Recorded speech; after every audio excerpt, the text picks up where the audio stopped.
Subscribe to our YouTube channel and press the bell icon to get the latest updates.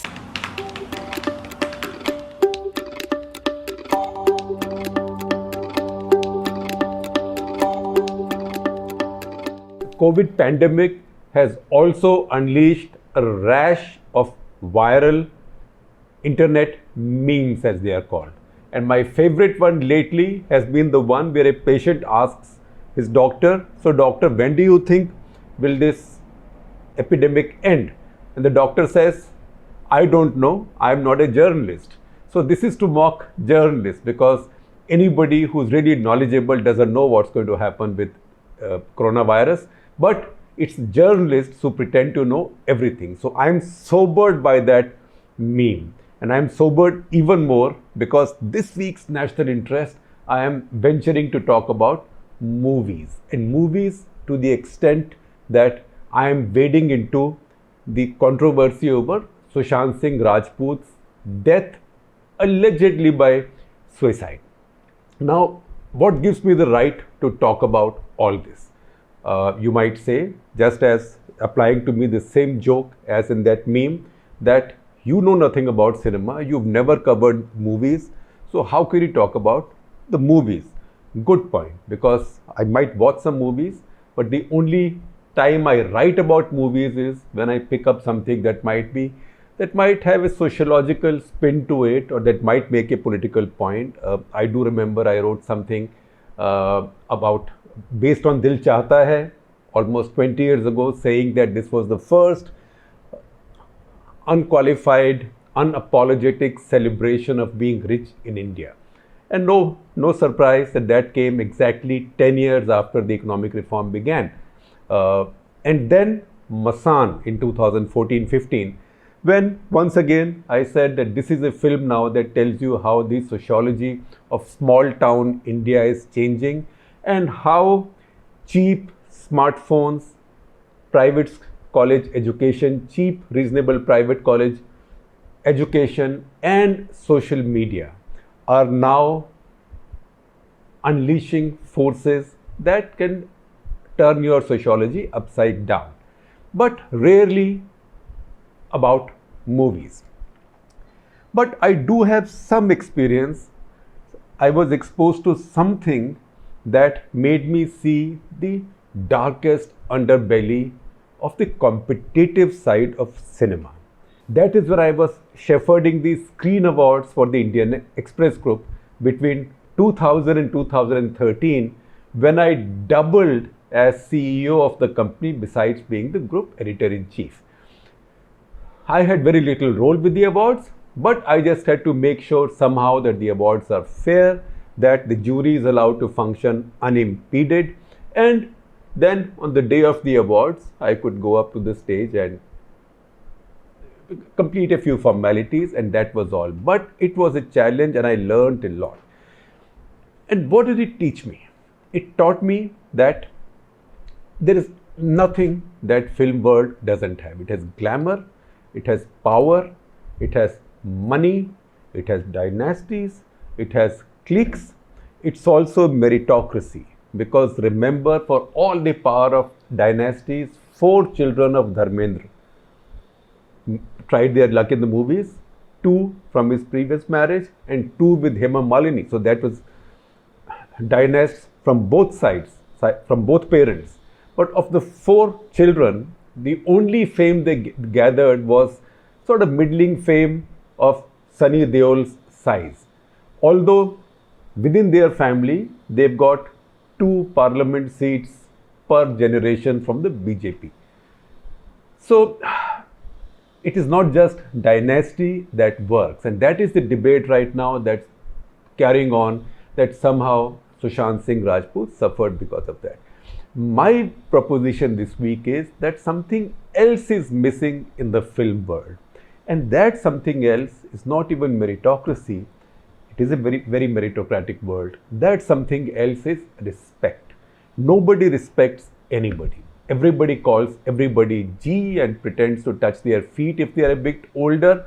But this is much more cutthroat. This is the most cutthroat universe that I have seen. And remember, I have spent more than 4 decades covering Indian politics. So if I say something is more cutthroat than that, you know where I'm coming from. Now, why do I say that I speak from my learnings managing the Screen Awards from behind? I had nothing to do with deciding who gets the awards, which film is good, which film is bad. I would not have seen most of the films, but as I said, I would support the editor of Screen, the magazine, earlier Bhavna Somaya, then Priyanka Sinha Jha, both formidable film editors, so that they could set up their juries for every year freely and independently.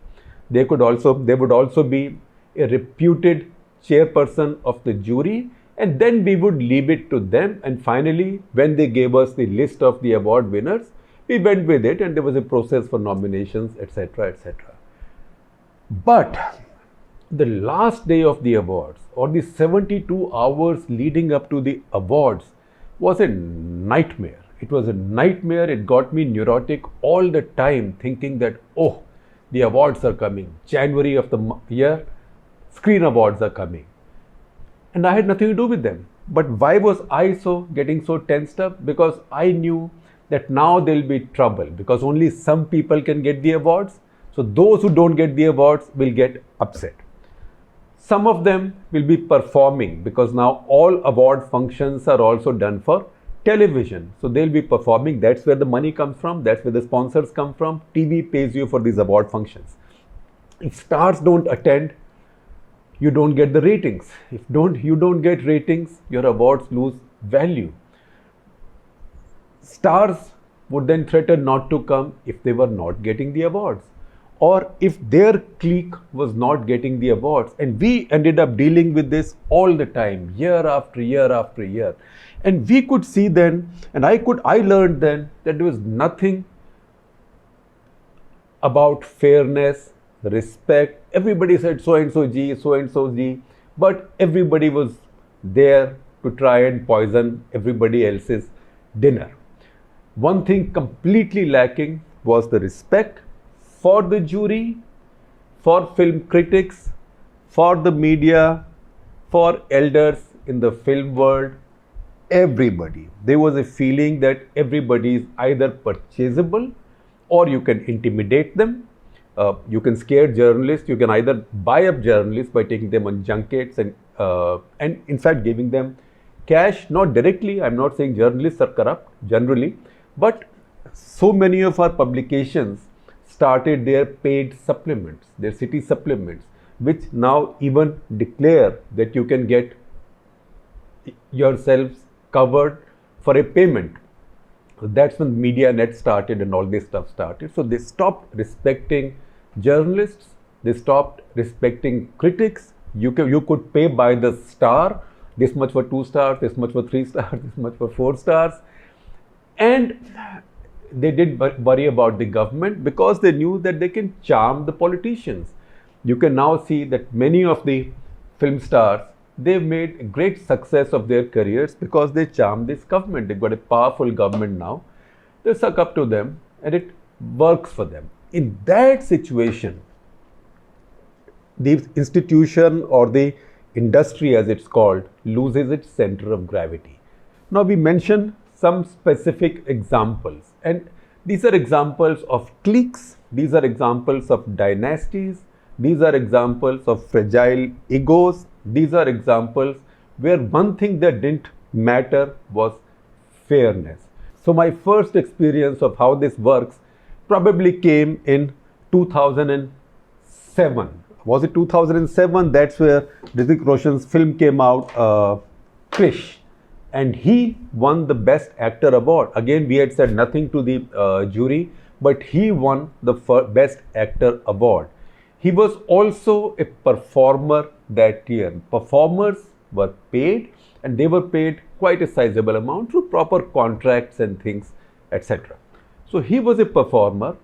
He won the award for the Best Actor Male for the year. But at the last moment he said, I will come and perform because I am contracted to perform, but I will not go to the stage and accept my award. Why? because he said, I can't acknowledge an award which does not recognize the phenomenal talent of my father. Now, his father is talented and he was the director of that film, but it's also true that he was not nominated or picked by the jury for that award. It was a heartbreak to be backstopping a prestigious award like that, where the top winner comes and performs for you for money, so everybody knows that he is present at the venue, but refuses to go and accept the award. So that was the first time that I figured out how fragile the egos are and how much power do these dynasties and cliques have. That was one. Then there were more. In 2011, we had a situation with a movie, My Name is Khan, which was not nominated, which did not get any substantive nomination. Unfortunately, that year it was probably the biggest hit, one of the biggest hits. Dabangg was the other big hit. Salman Khan got jury's Best Actor Award, Best Actor Male Award. But My Name is Khan was not listed for any award. In fact, because this was a film that talked about special people with special needs, we chose it for our discretionary Ramnath Goenka Memorial Award for an unconventional film. But besides that, there wasn't really an award for the film. And that got Karan Johar and that group very upset. So much so that until the day before the award, including the afternoon of the award, I had to field long calls from him and his friends and others, and I didn't know most of them. I knew Karan Johar to the extent that he had featured on my Walk the Talk. But there was so much pressure, almost a threat, that Shah Rukh Khan will not even come and perform. And Shah Rukh Khan was a presenter at the show. As you would remember, Shah Rukh Khan and Karan Johar often used to be presenters at that show. It would have been a disaster. But we didn't know what to do. And once again, the lines I heard were, oh, your jury, because my defense was, we don't interfere with our jury. Oh, your jury, but you have Amol Palekar as your jury. Amol Palekar dislikes us because he never became such a big hit. And I said, look, in this universe, if there is no respect for the chairperson of a jury of an award, that to someone like Amol Palekar, it tells me something is wrong with this business. We handled it. Our host, Star, they held a poll among their viewers and there was a Popular Choice Award that was given to Shah Rukh Khan. There was also a Popular Choice Award given to Katrina Kaif that year. But this sore point did remain. Now, in this case, what do you call it? Do you call it dynasty? Do you call it a clique? Or do you call it the star system? Or do you call it star system that is used to a system of giving out awards which is very prone to pressures and compromises and which refuses to accept one that isn't and makes the lives of those who believe in that impossible.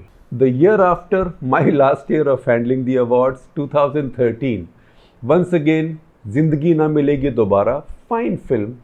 It was bracketed as a joint winner for the best film of the year with another film you couldn't dispute, that was Dirty Picture.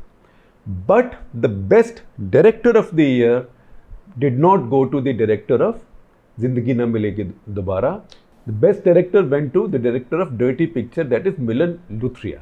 So Zoya Akhtar, who was director of Zindagi Na Milegi Dobara, did not get the award and wasn't.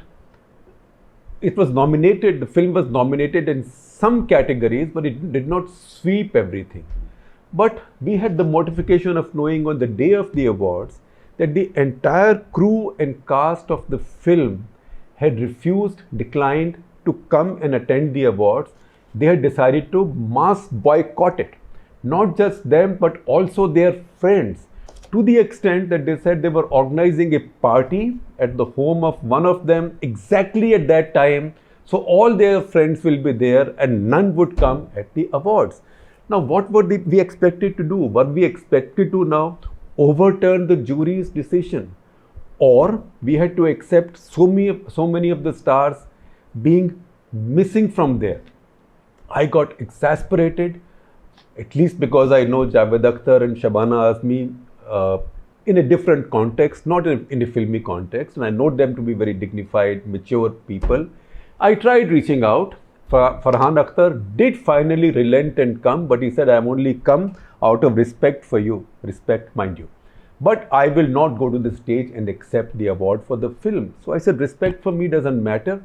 That means you don't have respect for the institution of a fair system of awards, which means all of you think that you can manipulate anything. And when you can't do it, then you use strong arm tactics. Now that was quite an experience because this was the best film award. We had the producer of the film sitting there, Krishika Lula.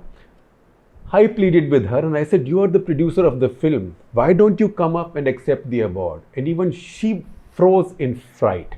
And she said, I cannot do it because these are the stars I have to work with. They will all boycott me. So we had to get one of the hostesses from our staff to walk up to the stage and accept that award. Because we said that we will not fix the awards. Now, what does all this tell you? I mean, there are other incidents that I mentioned, including one with Katrina Kaif, where again she was a paid performer. But at the last moment, through a tantrum, and I was told that she's refusing to perform. So I had to go and persuade her in her vanity van. And I said, ma'am, you have to perform because you have signed a contract to perform.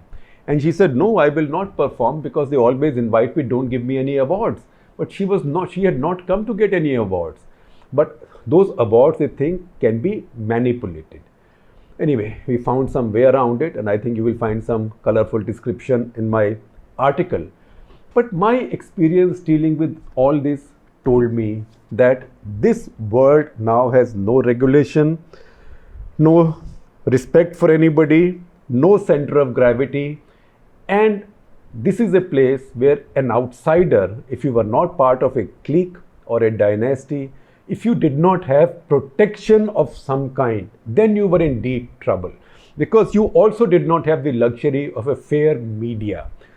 By and large, I'm not saying everybody is unfair, by and large, because a lot of the entertainment media covers you for money and you think you can just buy them for money or you can buy them for access. So it is that unfair, brutal universe that leads to the kind of situations where an outsider like Sushant Singh Rajput maybe could have lost his mind and could have lost hope.